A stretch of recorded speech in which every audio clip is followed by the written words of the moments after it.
안녕하세요. 보나 뭘 보나 해종 보나 박혜정 선교사입니다. 네, 이번 시간에는 서평이란 무엇인가, 서평을 어떻게 써야 하는가에 대해서 알아보도록 하겠습니다. 그동안 우리는 은유, 묘사, 비교, 대조, 논증 등의 방법을 활용한 글쓰기를 연습했는데요. 오늘은 마지막으로 분석에 대해서 공부해 보도록 하겠습니다. 요즘은 1인 브랜드 시대입니다. 그것을 가능하게 해주는 것 중에 하나가 바로 서평인데요. 좋아하고 관심 있는 분야의 책을 읽고 또 그 책에 대한 자신의 생각을 다른 사람들과 공유하는 행위가 바로 서평 쓰기입니다. 선교사님들의 관심사를 책을 통한 공부로 확장시키시고 또 읽기에만 머물러 계시지 마시고 서평을 짧게나마 남겨놓으신다면 책을 읽는 본인에게도 또 책을 추천해주고 싶은 타인에게도 큰 도움이 될 것입니다. 그럼 본격적으로 서평이란 무엇인지에 대해서 알아보겠습니다. 독서에는 3가지 단계가 있다고 합니다. 감상, 비판, 학문으로 이어지는 3단계인데요. 보통 왼쪽에서 오른쪽으로 갈수록 중요하다는 것을 나타낼 때가 있는데요. 여기서는 왼쪽에서 오른쪽으로, 그러니까 감상, 비판, 학문으로 변화해가는 과정의 관건은 중요성이 아니라 그 깊이입니다. 그런데 보통 우리는 비판이라는 말을 들으면 어떤 사람이나 대상에 대해서 헐뜯는 것, 뭐 나쁜 점을 들춰내어 혼내는 것이라고 비난이라는 그런 말과 좀 혼동해서 사용할 때가 많습니다. 비판이라는 단어가 가진 본래의 뜻은 사물의 옳고 그름을 가려 판단한다는 것인데요. 우리가 보통 여가 시간에 하는 독서가 바로 1단계 감상이고, 그리고 감상에서 한 걸음 더 나아가 서평을 쓰는 것이 바로 2단계 비판입니다. 그리고 마지막 학술 논문으로 이어지는 것이 3단계의 학문으로의 독서입니다. 서평을 쓰려는 사람은 1단계 독서에 머물지 않아야 하는데요. 1단계 독서에 머물면 서평이 아니라 이제 또 감상문을 쓰게 됩니다. 그리고 서평을 쓰려면 또 3단계 독서까지는 가지 않아야 하는데요. 간다 하더라도 그 독서 내용으로 글을 채워버리지 말아야 합니다. 3단계 독서가 글이 되면 서평이 아니라 학술 논문이 되어버리기 때문입니다. 여기서 잠깐만, 서평과 비슷해서 헷갈리는 글이 있는데요. 바로 독서 감상문입니다. 감상문은 책의 줄거리와 함께 내가 책을 통해 느낀 것, 그리고 나의 깨달음과 감동을 서술한 글입니다. 반면에 서평은 주관적인 관점에서 출발하여 책을 평가하는 객관화된 글, 바로 책에 대한 분석, 판단, 평가와 해석으로 이루어진 글입니다. 재미있다고 느낀 부분이 왜 재미있는지를 세세히 따져보고 분석해보는 것이 서평의 출발이라고 할 수 있습니다. 곧 서평이란 주관적인 견해가 여러 사람의 공감을 얻고 또 그들의 설득을 이끌어내도록 객관적인 근거를 갖춘 글입니다. 학술 논문보다는 촉촉하고 감상문보다는 엄격한 글이 서평인 것이지요. 그럼 서평의 정의에서 단어의 정확한 뜻부터 한번 살펴보도록 하겠습니다. 먼저 분석. 분석이란 복잡한 내용, 많은 내용을 지닌 사물을 정확하게 이해하기 위해 그 내용을 단순한 요소로 나누어 생각하는 것입니다. 이때 분석할 때는 목적에 따라 일정한 관점에서 해야만 합니다. 그다음 2번째 단어, 판단. 판단의 뜻은 사물을 인식하여 논리나 기준 등에 따라 판정을 내림, 또 어떤 대상에 대하여 무슨 일인가를 판정하는 인간의 사유작용을 의미합니다. 그다음에 3번째, 평가. 어떤 대상의 가치를 규명하는 일을 뜻합니다. 이 단어들의 뜻을 통해 우리는 좋은 서평이란 적절한 분석을 통해 서평자의 독창적인 해석이 담긴 그림을 알 수 있습니다. 좋은 서평을 쓰기 위해서 필수적으로 필요한 것이 있는데요. 바로 좋은 질문입니다. 앞서 배운 논증 때와 비슷합니다. 왜와 어떻게 라는 단어를 통해서 책에 대해 질문을 던지는 것입니다. 예를 들어서 드라마 오징어 게임은 왜 잔인한데도 슬플까? 나는 이 드라마를 보면서 굉장히 불편했는데 그 이유를 논리적으로 분석하자면 뭘까? 하면서 스스로에게 질문하는 것이죠. 또 예를 들어서 소설 토지는 엄청 긴데 왜 잘 읽힐까? 나는 이 소설을 읽고 나서 와 대박 이라고 생각했다면 그 이유를 논리적으로 분석하자면 뭘까 하고 스스로에게 왜와 어떻게라는 질문을 던지는 것입니다. 저자가 왜 이렇게 말했지? 이 단어는 무슨 뜻이지? 왜 여기서 이런 예시를 들었지? 저자 말이 왜 이해가 안 가지?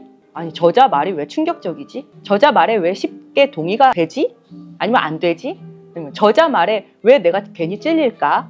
이런 왜들은 책의 심층으로 들어가게 하는 곡괭이 역할을 해줍니다. 그럼 어떻게는 무슨 역할을 할까요? 어떻게를 묻는다는 것은 바로 방법론을 묻는다는 것입니다.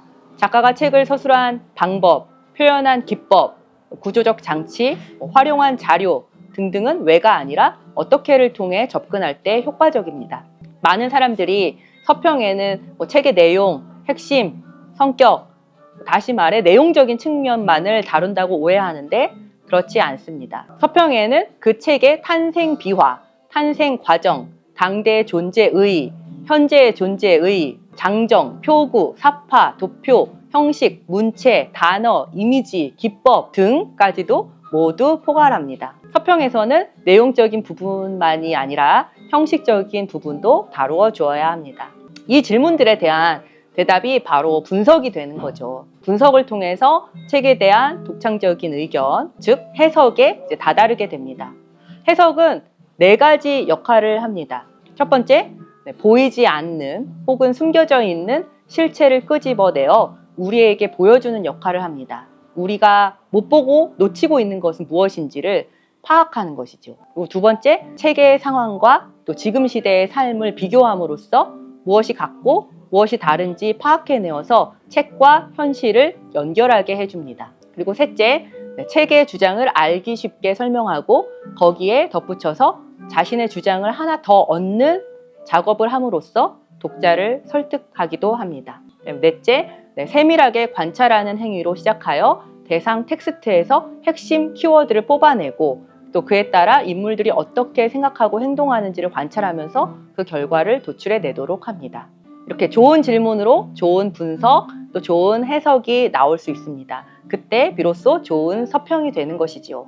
자, 그렇다면 서평에 어떤 종류가 있는지 알아볼까요? 서평에는 3가지 종류가 있습니다. 그 길이에 따라서 단형, 중형, 장형 서평으로 나뉘어집니다. 오늘은 단형 서평과 중형 서평까지만 알아보도록 하겠습니다. 먼저 단형 서평은 아주 짧은 한 줄짜리 서평에서부터 전체 한두 문단까지의 분량으로 아주 짧은 분량을 말합니다. 짧은 분량으로 목적 달성을 해야 되기 때문에 격식을 차릴 필요도 없고 또 여러 가지 구성 요소에 신경 쓸 필요도 없습니다. 책을 읽은 나의 결론적 판단만 간단하게 정리해서 작성합니다. 가장 중요한 것은 목적입니다. 목적 하나에 맞춘다고 생각하시면 됩니다. 예를 들어서 한 줄 서평, 그리고 100자 리뷰, 밀리의 서재 보면은 한 줄 리뷰더라고요. 그런 것들, 그리고 인터넷 서점 리뷰, 그리고 500자 전후의 입시 혹은 자소서용 등의 서평 등이 이 단형 서평에 해당이 됩니다. 자, 그러면 우리가 이제 쉽게 접하는 100자 리뷰의 조건에 대해서 한번 알아볼게요.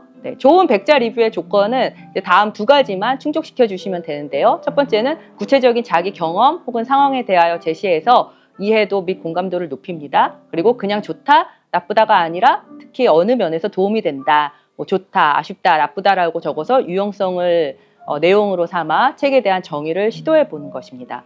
예를 들면 사춘기 자녀와의 갈등을 해결하고 싶어서 이 책을 보게 되었는데요. 이러이러한 면에서 자녀와의 관계 해결에 도움이 되는 것 같습니다. 이렇게 하면 이게 좋은 서평이 되는 것입니다. 그러면 그때 이제 베스트 리뷰어로 뽑혀서 쿠폰 받으실 수 있는 기회가 늘어나는 것이죠.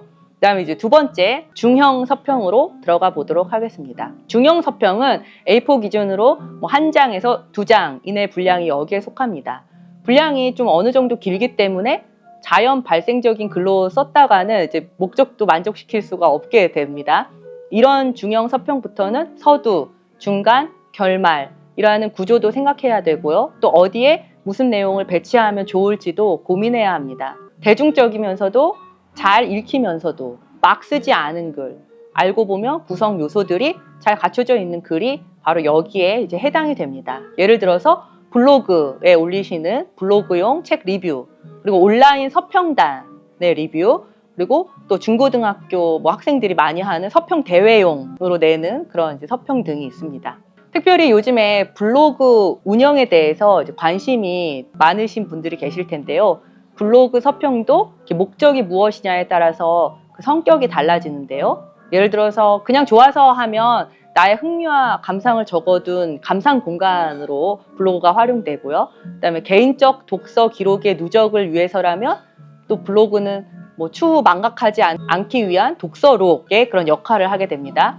그다음에 뭐 남들과의 공유가 목적이다. 이렇다면 내가 좋아했던 책을 소개하고 또 방문자와 소통하는 그런 공간으로 블로그가 운영될 것이고요. 그런데 보다 분석적인 의견 피력이 목적이다라면 블로그에 올리는 글이 이제 서평의 얼개를 갖추고 분석과 판단까지도 들어가야 됩니다. 마지막으로 프로 정신의 어떤 필력 발휘가 목적이다라면 내가 잘 아는 분야를 남들에게 쉽게 보급하는 블로그가 그런 성격을 이제 띠게 되는 것이죠. 그래서 선교사님들도 이런 내가 블로그를 운영한다면 어떤 성격의 블로그가 될 것인가를 미리 정하시고 거기에 맞춰서 이제 또 서평을 올리시면 좋을 것 같네요. 네, 이번 주 과제는 5줄 서평을 쓰는 것입니다. 책의 간단한 소개, 그다음에 책의 간단한 내용, 그리고 의미, 유익한 점으로 이루어진 10포인트로 5줄 쓰는 그런 단형 서평을 써보도록 하겠습니다. 이때 뭐 서평 한 것만 쓰시지 마시고 많이 쓰면 많이 쓰실수록 도움이 되고 좋은 거 아시죠? 네, 그러면 선교사님들의 좋은 단형 서평을 기대하도록 하겠습니다. 그럼 다음 시간에는 또 장형 서평으로 만나 뵙도록 하겠습니다. 감사합니다. 수고하셨습니다. 잠깐만.